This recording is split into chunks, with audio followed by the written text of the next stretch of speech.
I'm Brian DeLuca, and this is Maker Build It. We just got a new DeWalt tool belt, and we're going to fill it up with all the tools you'll need if you're a maker or a DIYer. But before we do that, make sure you like and follow.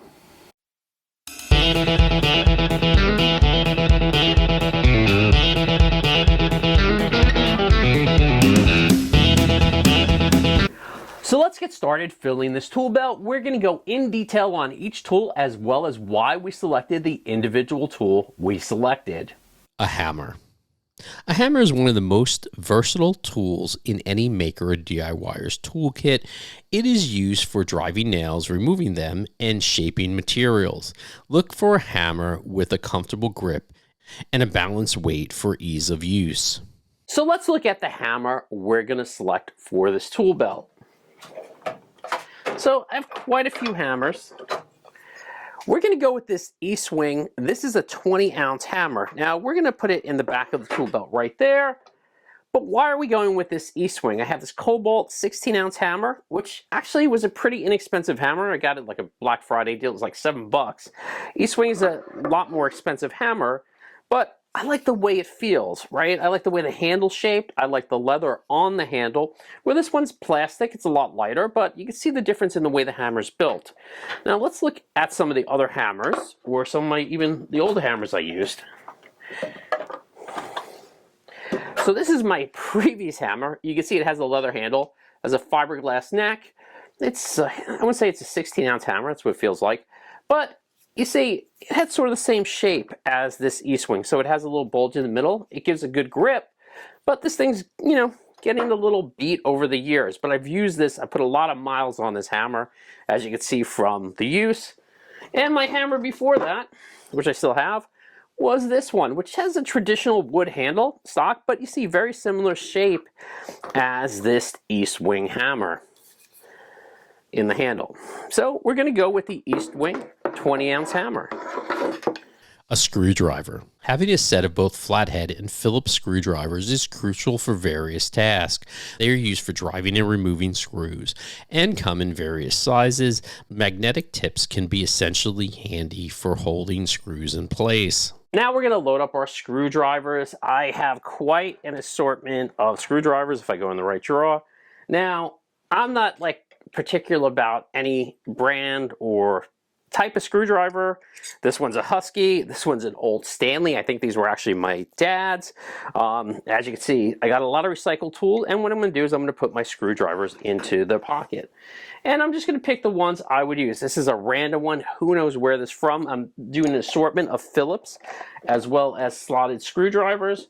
The ones that I use all the time. As you can tell, even on my workstation, I have a lot of them. So I'm mixing a variety of screwdrivers in there from big to small, as well as even some of these stubby ones. Adjustable wrench. An adjustable wrench, also known as a crescent wrench, is used for tightening and loosening nuts and bolts. Its jaw can be adjusted to fit different sizes, making it a versatile tool for various tasks. So we're going to grab an adjustable wrench. Why are we choosing the adjustable wrench we chose? So I got quite a few of them in here. Everything from, this is a crescent one, it looks like. So this is a crescent wrench. This is probably a one-off wrench. It just says forged steel on it.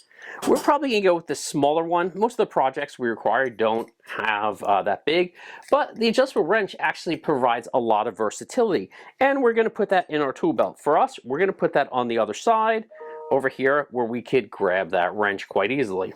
Pliers. Pliers come in many types, including needle nose, slip joint, and locking pliers.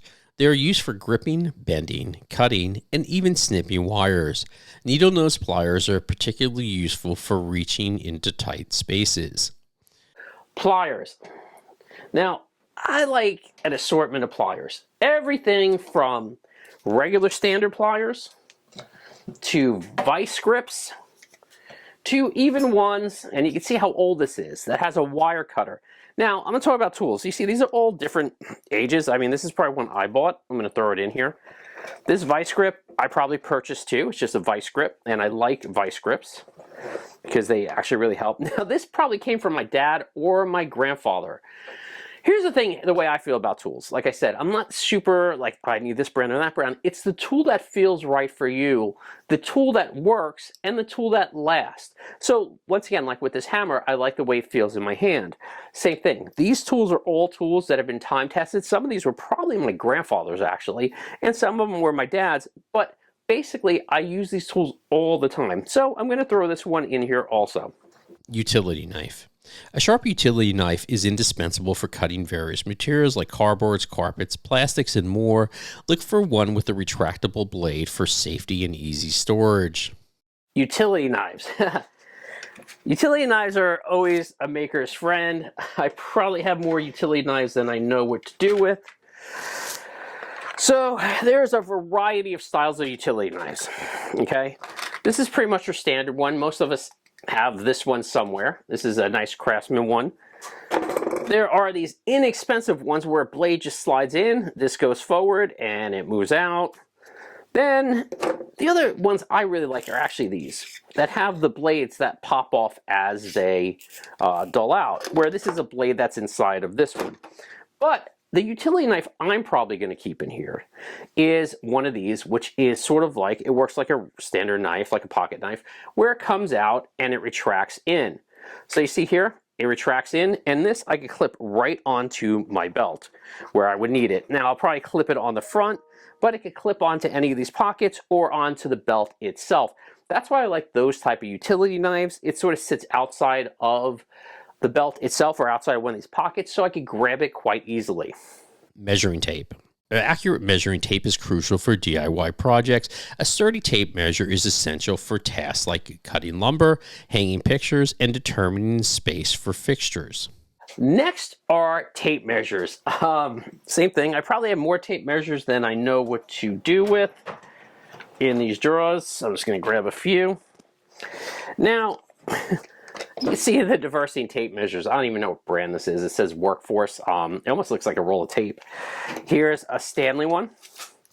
And here is a Tough Built one. Now, the one thing I could tell you about tape measures that I really like, and we'll zoom in on this for you, is I actually like when it has the units of measurement in between the inches, not just the line. So for instance, this one tells me where it's 1 1/4 or 2 1/4 or 3 1/4, whereas this one I can see it's 2 1/4, but I actually have to count the lines. This one actually helps when their tape measure is built like this, and it's not just Tough Built, but other brands have this too, where they actually show the measurements in between. To me, that is super important for a tape measure. And once again, this we're going to clip onto our belt or throw in one of these pockets, depending on where you like it. I will usually clip this onto the belt itself, so I have it easily accessible. Now this is the back of the belt, so I'll probably put these on the front itself when we finish setting this up. But tape measures, always important to have sort of those sub units like those quarters, 1/2 inch, 3 inch. To me, it just makes measuring much more accurate. A level. A level helps ensure that a surface like shelves, pictures, or tiles are straight and level. It is a simple yet invaluable tool for achieving professional-looking results. Levels. Okay, so I'm going to add my favorite level to my tool belt. This is a tiny level. I use this thing all the time. I don't know if you can see how beat up this thing is. This was actually my grandfather's level. He used to use this all the time. It's a little sort of like a aluminum level. It works great for small things. Obviously, if you need to level something bigger, you're going to do something much bigger.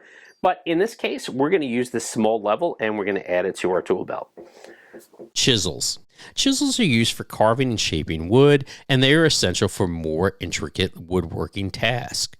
Look for a set with different sizes and types of chisels for versatility. Now, depending on the project, chisels have a tendency to always be in my toolkit. Here's a whole set of chisels I have. So you can see the ones I use a lot because they have a lot more wear to them. So I will always make sure I have a few chisels inside of my tool belt. So I usually put these because they're very different. Now, a lot of times chisels, you have the caps on the end. These do not. And a lot of times you gotta be careful because these are sharp. So sometimes they will poke through your tool belt. So look at the pocket you're putting them in. You know, if you have the caps, always make sure you put the caps on to the chisels. But I usually put the chisels in with my screwdrivers. Just my preference. It's the way I like keeping like all the pliers to one side, all the screwdrivers, chisels to another side. Claw bar. Also known as a pry bar, this tool is designed for levering and removing nails and other fasteners. It is invaluable for demolition and remodeling projects. Another essential tool I usually carry in my tool belt is a claw bar. Some people call it a pry bar or a crowbar.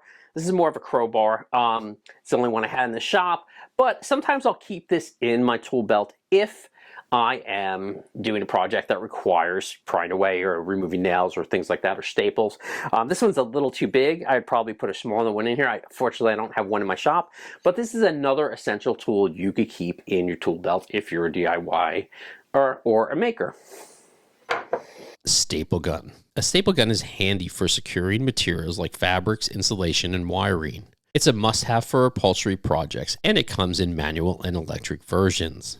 Another tool I actually keep in my tool belt is a staple gun, and staples obviously, but I like to keep a staple gun for just quick projects where I just got to tack something on really quick, even if it's just to hold it there for a minute. But a lot of times I do keep a staple gun in my tool belt, and I will just place it sort of wherever I feel I need it at the time for the project.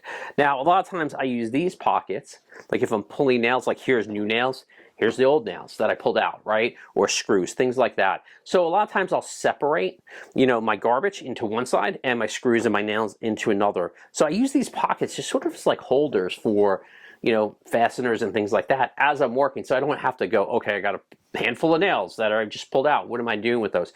I'll throw them into this, and that will be sort of my rubbish. A hacksaw. A hacksaw is used for cutting through metal, plastics, and other materials. It is essential for tasks like plumbing, electric work, and small-scale metalworking. So another tool I'll keep in my tool belt is a small hacksaw. Why? Because sometimes you need to cut away something, maybe a dowel, a little piece of wood, the corner of molding, or some other project you're working on, even a nail. And this just gets through it really quick. You don't have to get down, say, off a ladder or something like that in order to accomplish what you're accomplishing. So having a small hacksaw works really well in your tool belt. A stud finder. For tasks like hanging heavy items or installing shelves, a stud finder helps locate the solid wood stud behind your walls. It ensures that whatever you're attaching is securely anchored. The stud finder is awesome to keep in your tool belt. I don't know how many times I use this thing to find studs or even solid pieces of something else. I use this stud finder all the time. As you can tell, mine's pretty old and used. I mean, it doesn't look that bad, but this is a pretty old one. I've been using this thing for years. I use this stud finder all the time. A flashlight. While not a traditional hand tool, a good flashlight is indispensable for working in low light areas or for projects that require precise visibility. Now, flashlights are super important, especially if you find yourself working in a dark space. The other day, I was doing some insulation for some piping in the crawl space, and I was using this flashlight because I didn't have my headlamp with me. But I love keeping a flashlight in my tool belt, but a headlamp also good use of space. Remember, quality is the key when it comes to hand tools. Investing in durable, well-made tools will not only make your DIY projects more enjoyable, but will also save you money in the long run, as they will last for years. Additionally, always prioritize safety by using the right tools for the right jobs and following proper handling procedures. So we have our tool belt loaded up and ready to go. Let's get making. I hope you enjoyed this video on essential hand tools every DIYer and maker should have in their tool belt. For more on technology, DIY, and making, make sure to like and follow Make or Build It. And remember, keep on making.